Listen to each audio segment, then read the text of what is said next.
Hi, my name is Kelly McDonald, and I'm very sorry that I could not be there with you in person. But I am making this recording so that you can play it of me reading my paper. Let me see if I can share my screen.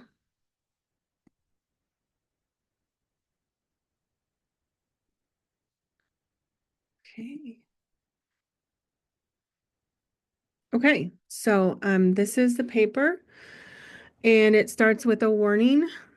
This paper may trigger individuals experiencing firsthand or secondary trauma from residential school experiences or other human rights violations. To find support and other resources, visit the National Native American Boarding School Healing Coalition at https boardingschoolhealing.org/self-care-resources. The paper is called Heritage for Healing, Trauma, Truth, and Healing, Looking Back and Looking Forward. I wrote this for a graduate class course that I took in the fall at the University of Montana in Missoula. And I, this paper was much longer, but I did cut out quite a lot of it, so it wouldn't result in me reading for an entire hour, which none of us want to hear. So, okay, it starts with a quote, and this is from Julie Kajun. She is Salish. She's an educator here in Montana. And she says, our lessons need to have relevance outside the classroom door. And as we look outside the classrooms and towns and schools, we see the challenge before us. Folks, there are two big crises that face all of us, no matter where we are in the world. Two big crises, and how are we going to equip students, young people, to face those crises?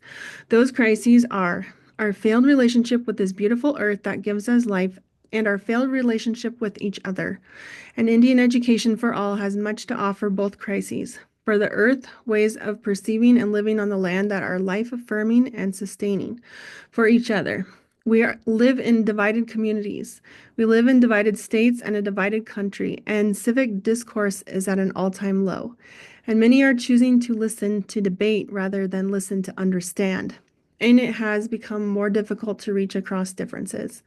We are building trust and we are building our humanity. And this journey requires all of us.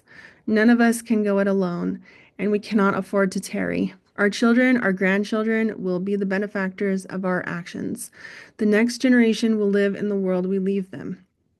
President Clinton remarked that America is always on a journey, always becoming. What would you have America become? I invite you to imagine with me a just society that has room for all. My second quote is from U.S. Secretary of the Interior Deb Haaland, who is Laguna Pueblo.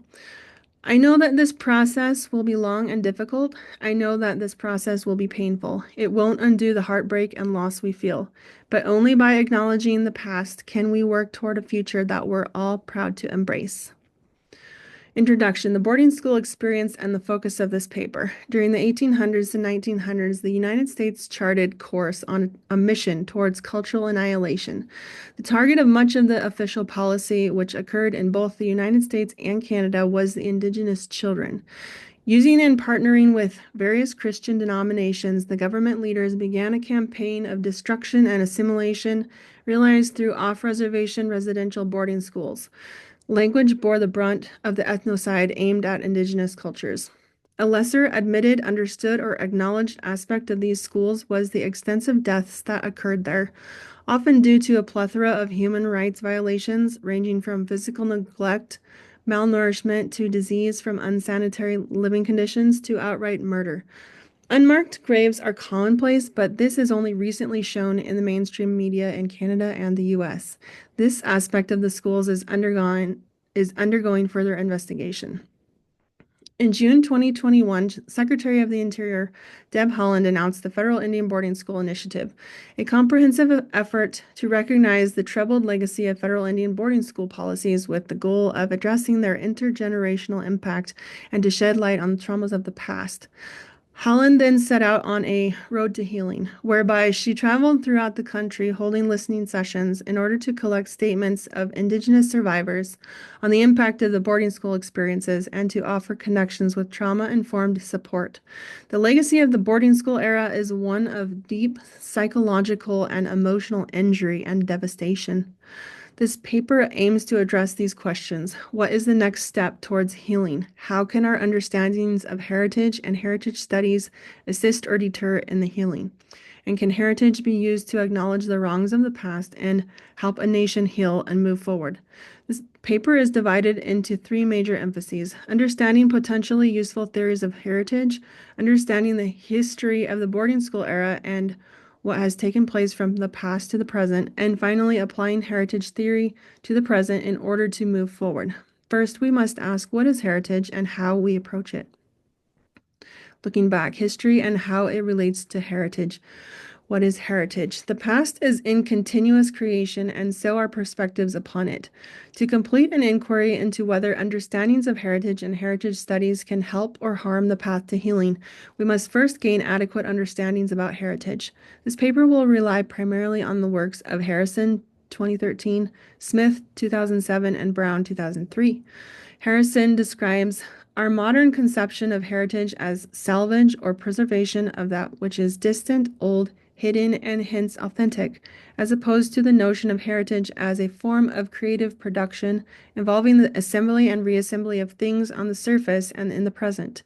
He mentions several factors impacting heritage, such as deindustrialization, the emergence of the heritage quote unquote experience as a commodity, increase in domestic and international leisure travel, and the accompanying restructuring of the tourist gaze and its economic and social impacts. The diversification and segmentation of heritage to make it marketable to more varied audiences, and the globalization of the World Heritage concept. These factors have combined and created an abundant amount of heritage. In a recorded keynote address, Smith 2021 provides useful explanations of heritage. She says that the word heritage is an emotive. It invokes a sense of place, identity, and well-being. She describes heritage as charged with emotion, but says it also has a political nature, which we must also understand. In her writings, Smith explains that the definition of heritage has embedded within it the idea of inheritance, which indicates that the current generation has a quote unquote duty to protect the legacy of the past that is inherited and to pass it on unchanged, to ensure that it remains unsullied by the present so that the next generation may benefit from the past. Heritage employs experts, quote unquote experts, acting as stewards and trustees who work to protect the heritage and ensure that the present generation is not actively rewriting the meaning of the past and therefore the present. She explains that these experts identify, document, preserve, and maintain the symbolic values in heritage.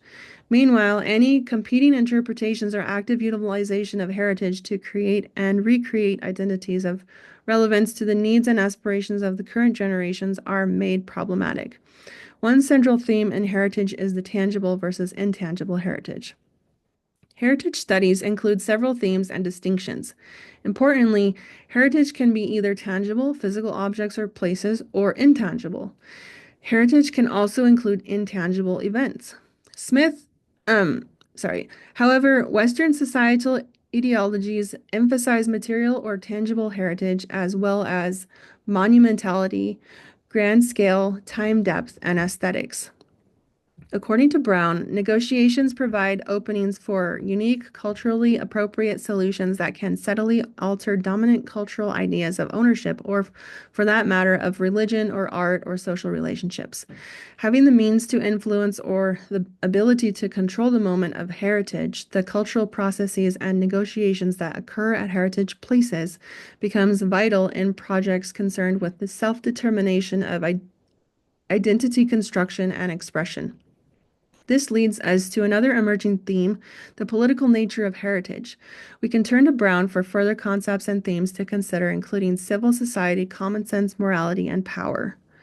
Brown discusses what he calls civil society, drawing from sociologist Alan Wolf. The ambiguity required to foster social peace, Wolf argues, is found in civil society, not in the state or the marketplace.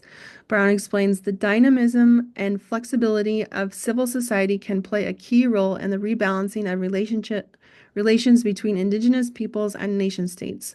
This shift is evident in worldwide efforts to right historic wrongs through the restitution of lands, the payment of reparations, and the modification of legal systems to open new political spaces for formerly subordinated groups. Few believe that money or land alone can undo a history of genocide. Formal restitution has profound limitations, and sometimes it may be little more than window dressing for states in search of new legitimacy.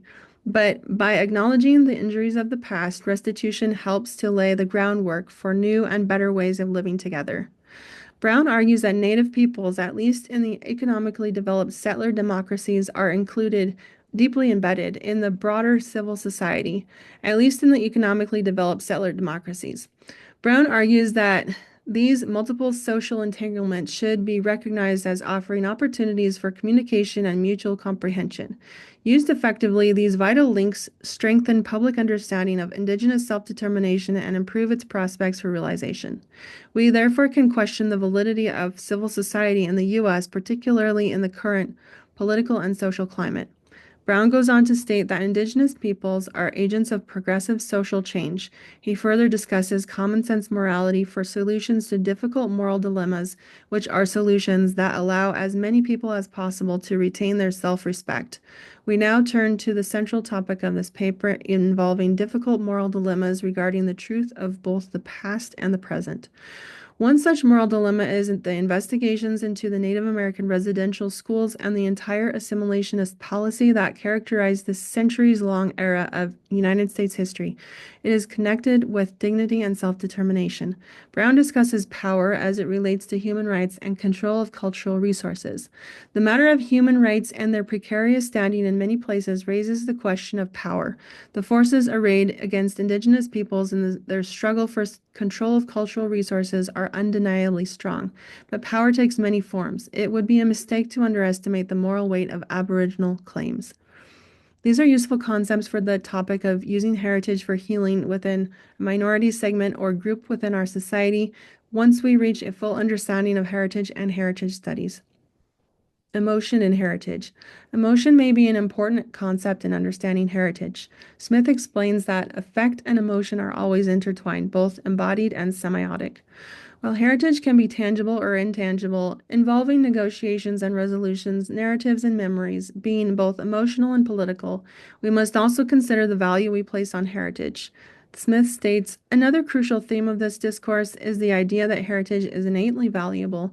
Heritage is inevitably about, quote, the great, quote unquote, the good, and the quote unquote important that contributed to or created, quote unquote, created the cultural character of the present. Assumptions about the innate significance and value of heritage are also interlinked to assumptions about its materiality. In Western authorized heritage discourse, heritage is material. It is an object, place, or landscape. However, it is useful to consider here that heritage is ultimately intangible. We collectively as a society and also as individuals ascribe value and meaning to heritage. In this frame of reference, it is useful to bring in Harrison's explanations of heritage for comparison. Harrison explains, we live in a world in which heritage is ubiquitous and in which we rarely reconsider the implications of past heritage decisions. He says that heritage is not an inert or passive process, but an active assembling of a series of objects, places, and practices that we choose to hold up as a mirror to the present, associated with a particular set of values that we wish to take with us into the future.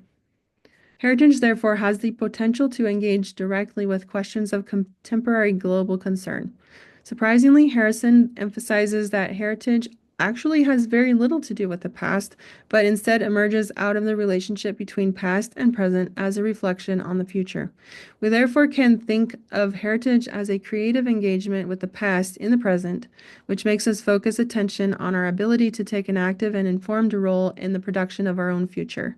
With this understanding of heritage in mind, we can consider whether heritage is more driven towards meeting the needs of the present or the needs of the future.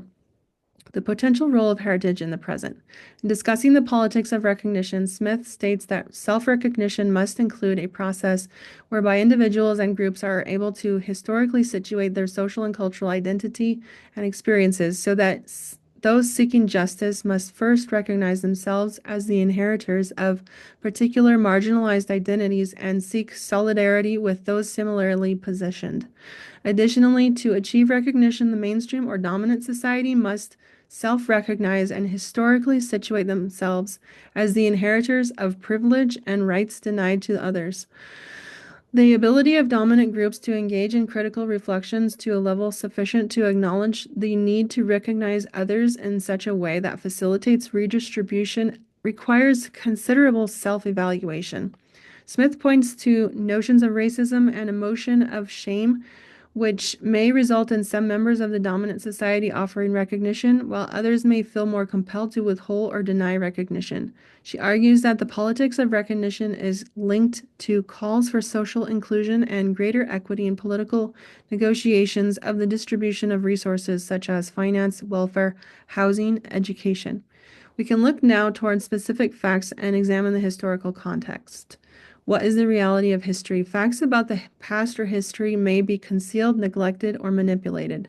Colonization, and particularly the quest for vast amounts of land, led to the early U.S. to seek ways to quote unquote legally disenfranchise the native peoples from the land and any resources on it. This insatiable focus on land developed into outright ethnic cleansing, expressly impotent in the Indian Removal Act and removal policy of the 1830s. It eventually was captured in a single phrase with the coining of the term manifest destiny. However, underlying and legitimizing the ethnocentrism was a prior policy or legal framework that began even before the British, French, or Spanish began colonizing North or South America. It developed beginning in the early to mid 1400s and continuing into the 1500s. European explorers used this in relation to their travels throughout the world. Promulgated by the Vatican and called terra nullius or discovery doctrine, some early American law and policymakers embraced this notion and brought it into the U.S. heritage. As the U.S. developed itself as a nation state, manifest destiny became the policy of expansion the U.S. would follow. It was merely a recycled version of and containing elements of doctrine of discovery, including views of European and Christian superiority and right to the land. The concept of manifest destiny continues to live on today through any fossil fuel development in the U.S., potentially through the genocide occurring in the Gaza Strip. This is manifest destiny in the present day. In carrying out the historical manifest destiny, the U.S. repeatedly took control, effecting a series of campaigns, killing off the bison, relocating Native Americans from the east to the west in the Mississippi River, using the treaty system as a way to legally set up reservations, and implementing a system of rations of commodity foods, which could be and was withheld on occasion as punishment. With some basic historical context, we turn now to focus on the assimilation policies carried out in the boarding school era of the U.S. history. This, too, is an extended, painful section of U.S. history to which the majority of Americans have no reference or understanding. Federal Indian Boarding School Initiative Reports 1 and 2. The impetus for this paper was the investigation that U.S. Secretary of Interior Deb Haaland initiated via a memorandum dated June 22, 2021. Importantly, Secretary Haaland is the first Native American to serve as a U.S. Cabinet Secretary.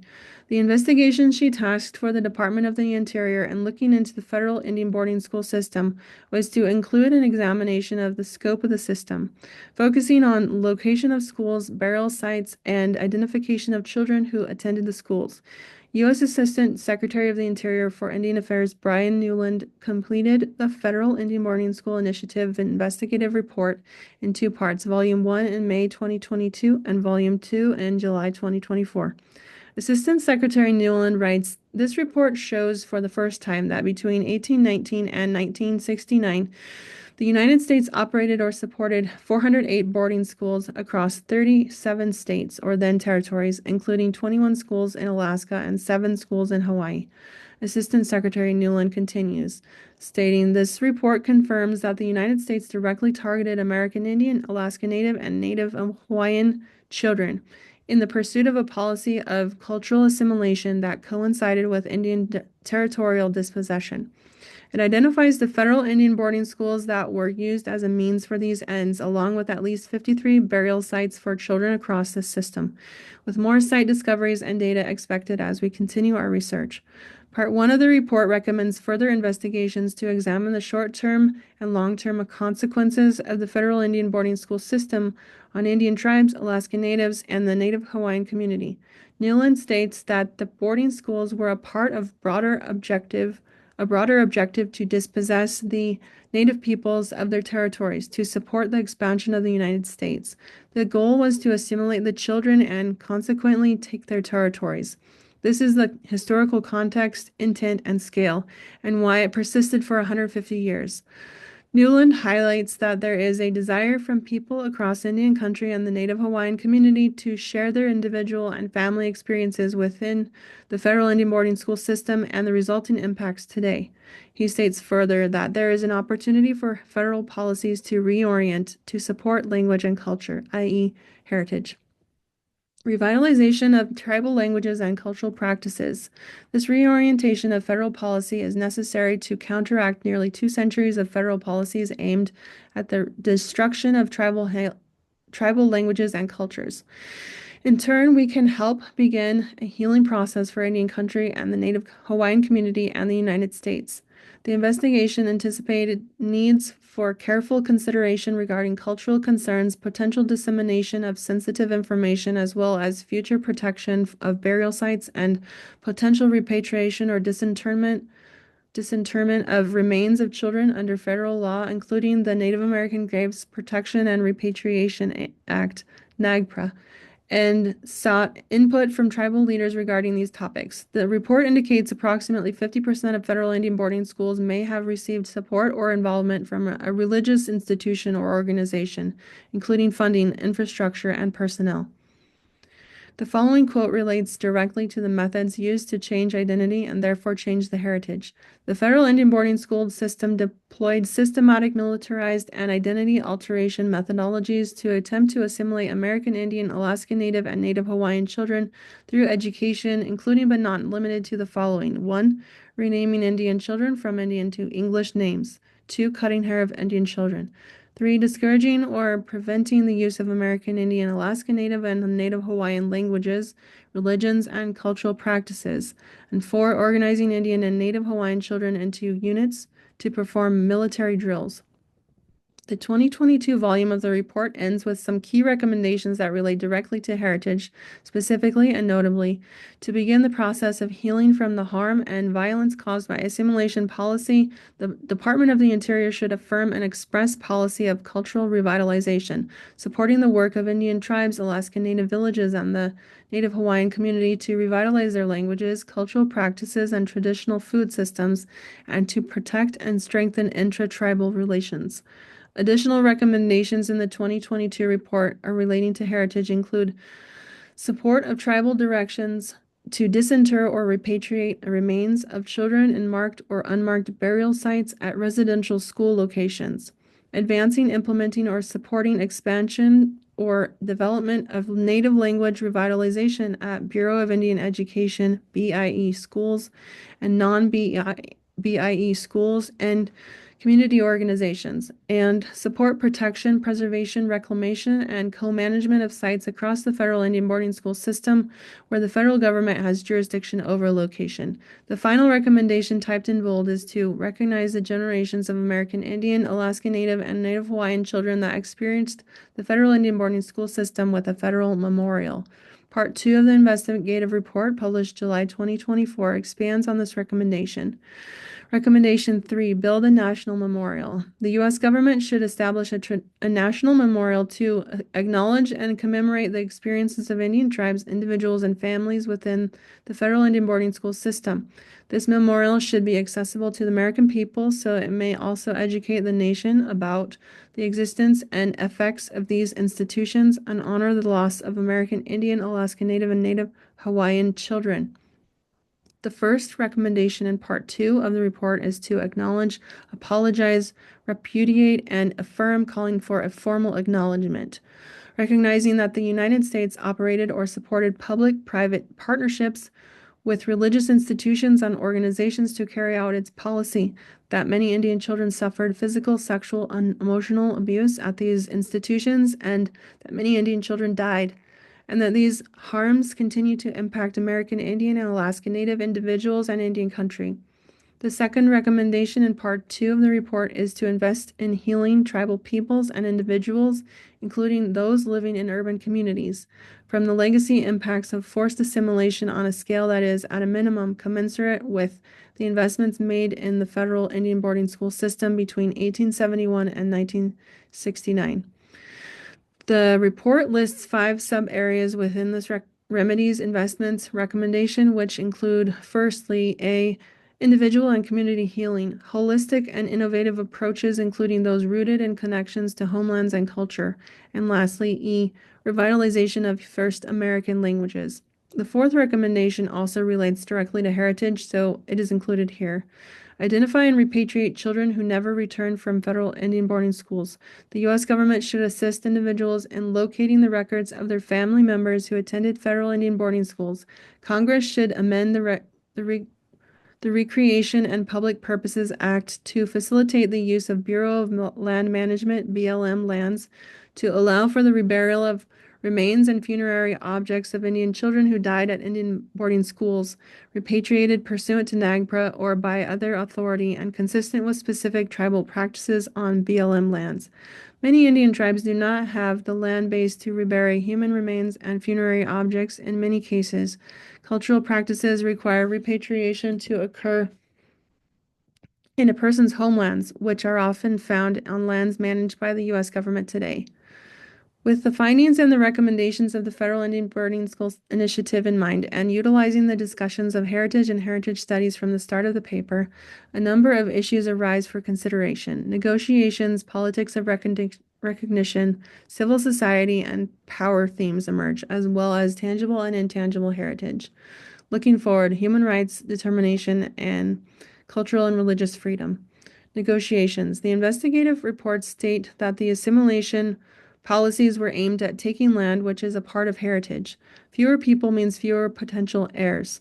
In addition to taking land, the cultural and linguistic heritage was targeted and taken through the U.S. policies. The recommendation is to invest at least the same amount of money towards fixing the damage. The question is, will there be support and means to put the idea into practice?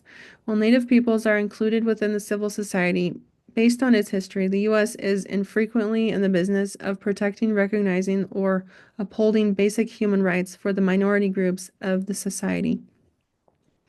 Tangible and intangible heritage. In the West, the authorized heritage discourse stresses the material or tangible nature of heritage, along with monumentality, grand scale, time depth, and aesthetics.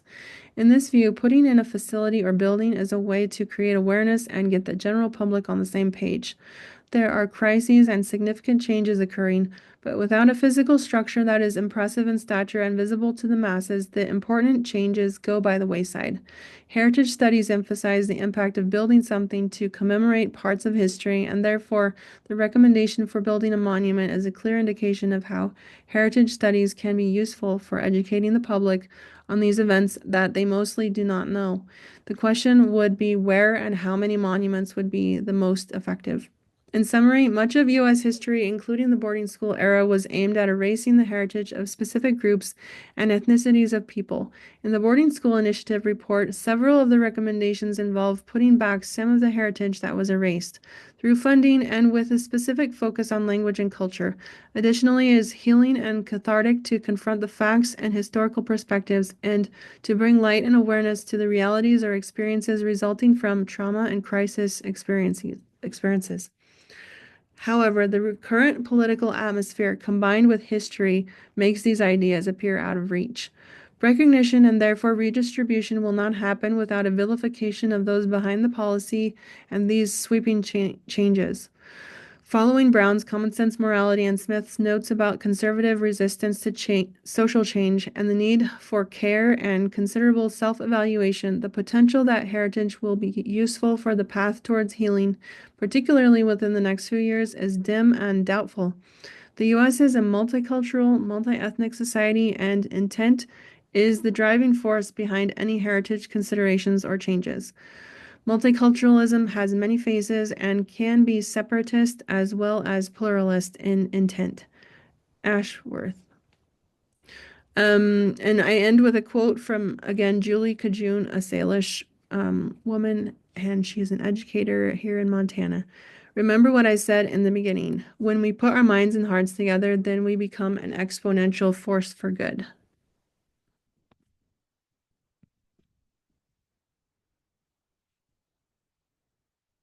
Thank you so much for listening and have a wonderful rest of your day. And I hope the discussion uh, is very interesting and useful. Thank you.